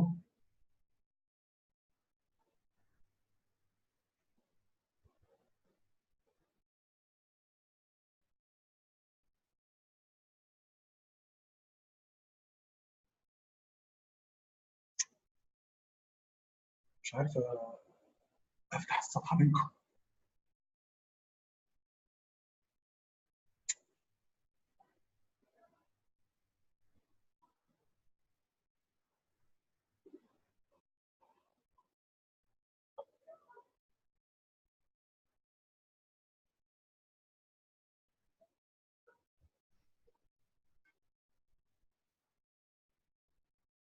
يلا كهوت.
One minute I will start after 1 minute.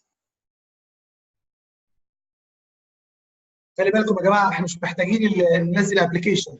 نفتح كهوت من على جوجل عادي. نفتح كهوت من على جوجل عادي جدا. نفتح كهوت من على جوجل عادي جدا وندخل الرقم ده. مش محتاجين ننزل ابلكيشن على الموبايل خالص خالص خالص. تمام؟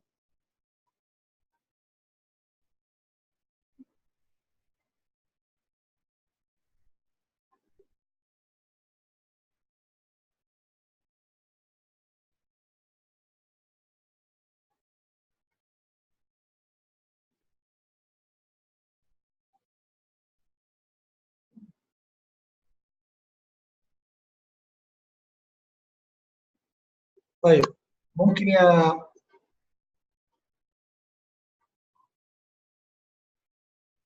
معلش يا جماعه، ممكن يا نور تنزلي لنا الباسورد على اللي هو البين ده، تنزله لنا على الجروب بتاع واتساب، عشان حد دخل متاخر يدخل عليه، يدخل بيه على طول، عشان انا اضطر ان انا ابدا دلوقتي الكورس.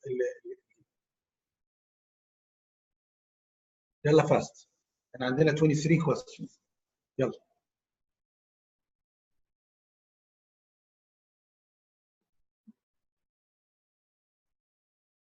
past simple ولا present perfect؟ past simple or present perfect؟ She can't write because she can't write now. التأثير موجود اهو، التأثير موجود. الحمد لله، الحمد لله في ناس فاهمه كتير، الحمد لله. ضحى، احمد شورى، خالد، نور. نور من امبارح والنهارده متألقه.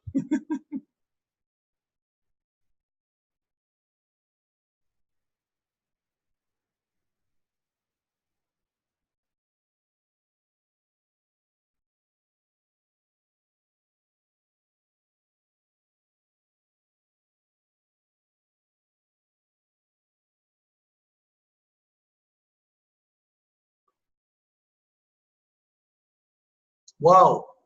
ضحى، شورى، خالد، أميرة، جلال، ونور. يلا يلا يلا شورى، بسرعة بسرعة.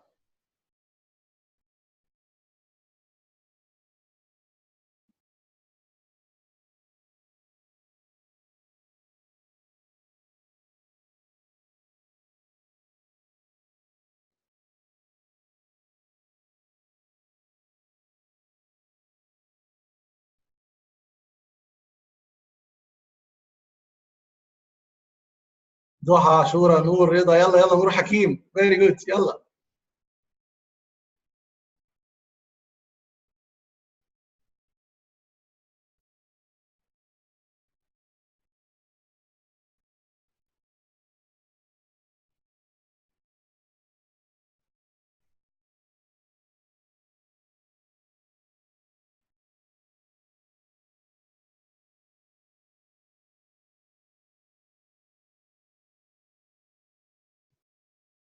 واو.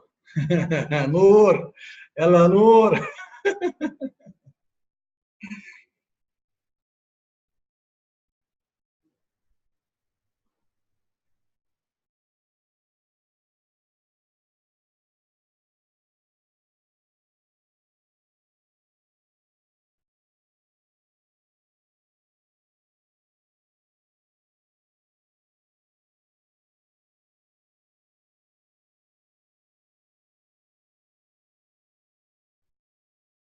واو.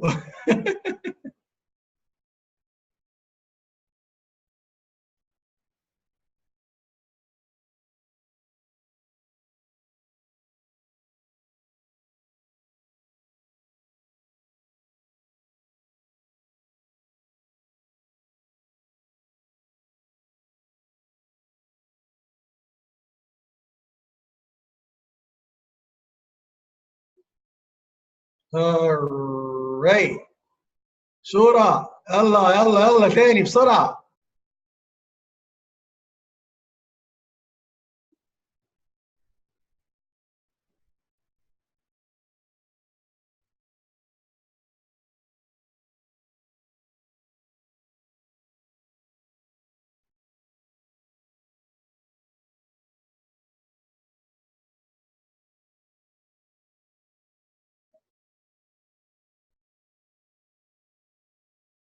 واو. شورى تاني. شورى ركب، مش هينزل.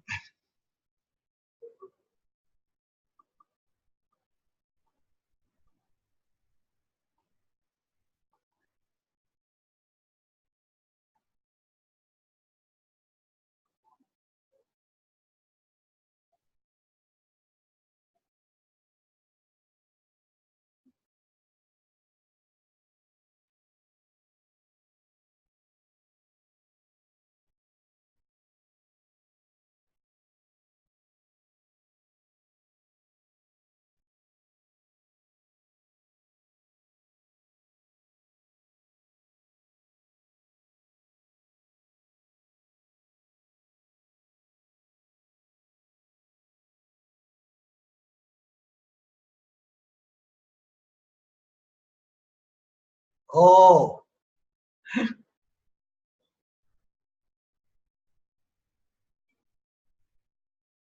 In 1990, in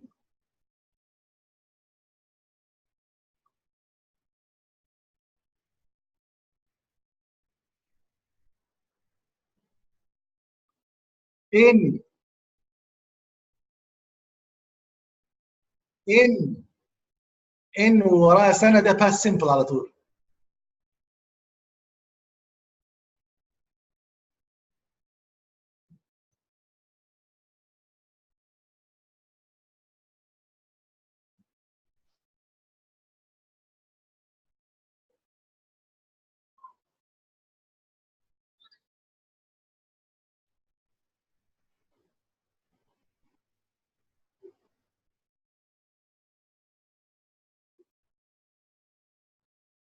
رضا، هبه، ايمان، زينات، احمد الشورى نزل تحت.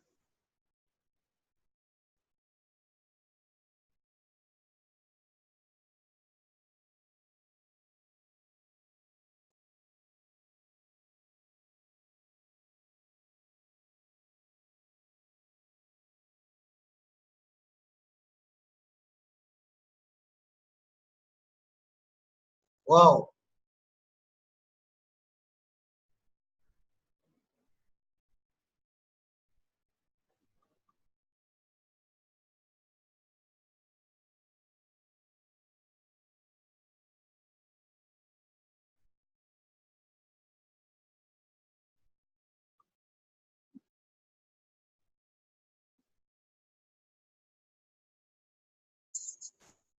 يلا اسرع اسرع.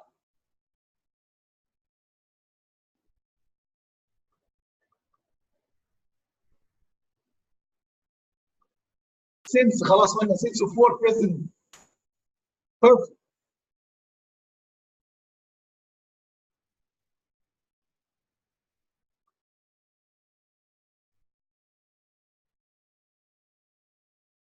اه ما شاء الله ما شاء الله.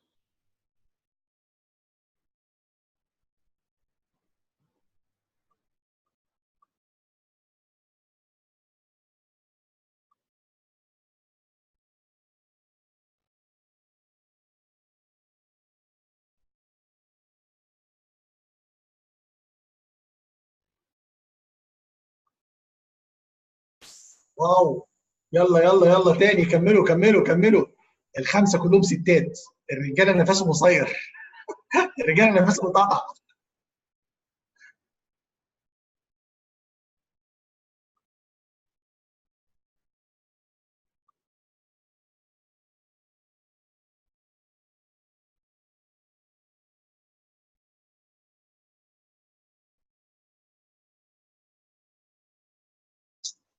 ينفع كده؟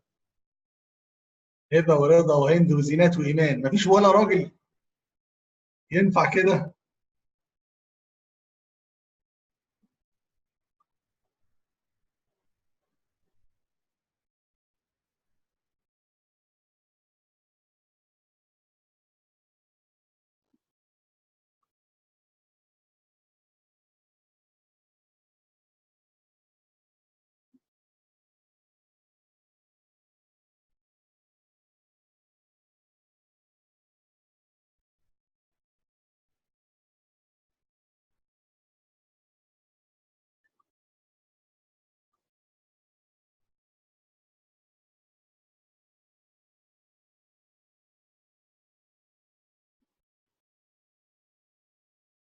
recently present perfect على طول.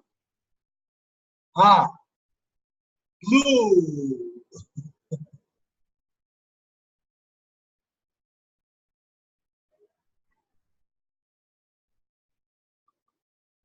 in the past.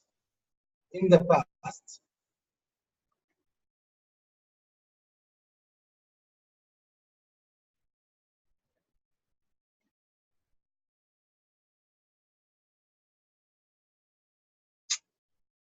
الخمسه ستات. خسرت الرجاله. خسرت الرجاله.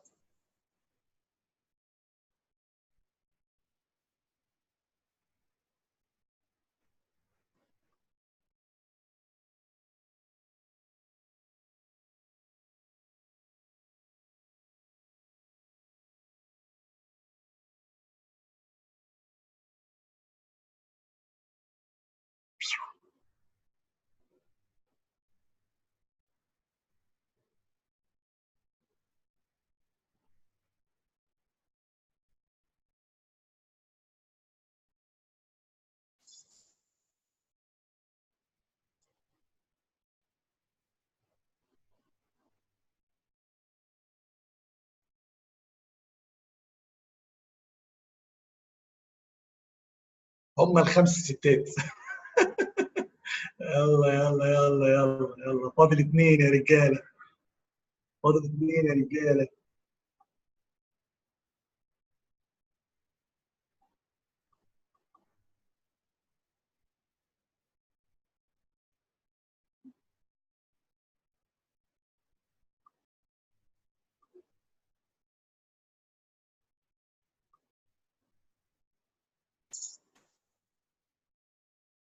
وادي اخرة اللعبة، واحدة من الخمس ستات.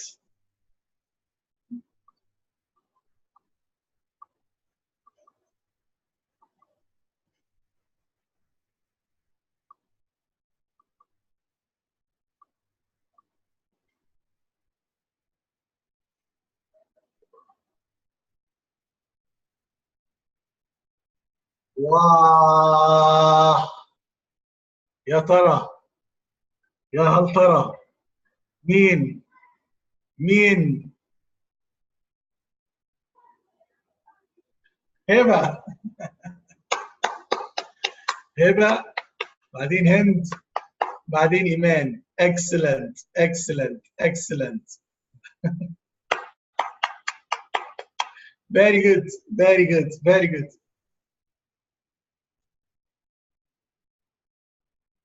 congratulations. ألف مبروك يا هبة، ألف مبروك يا هند، وألف مبروك يا مين الثالثة؟ إيمان. هبة مين؟ هبة عمان؟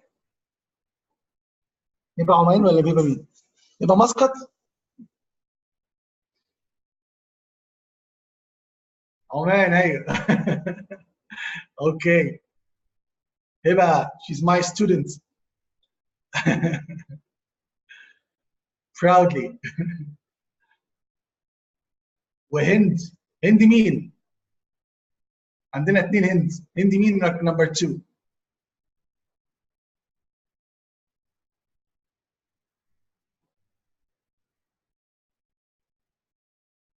وزينات.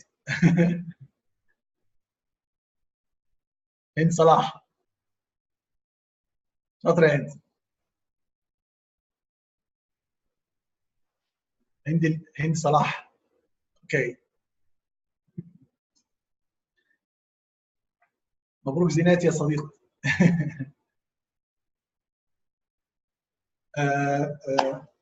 وانا بس ناقص اقول حاجه واحده بس، ناقص ايه كمان؟ عايزين نشوف الريزلتس. خلاص نشوف الريزلتس. اول واحده هبه، ثاني واحده هند، ثالث واحده ايمان، رابع واحده زينات، خامس واحده رضا. اوكي. جود جوب يا شباب. ثانك يو فيري ماتش. اوكي. ان شاء الله ميعادنا المره الجايه هيكون امتى يا نور؟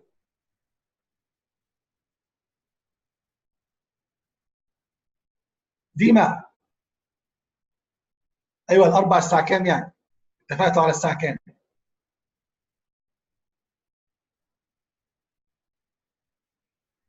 8:30. شكرا. ثانك يو فيري ماتش. تصبحوا على خير. ان شاء الله بكره تلاقوا السيشن دي باذن الله مرفوعه، ومبعت لكم اللينك ان شاء الله بكره باذن الله.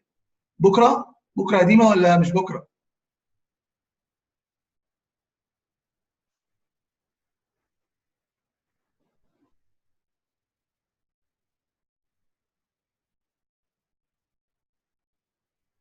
ان شاء الله.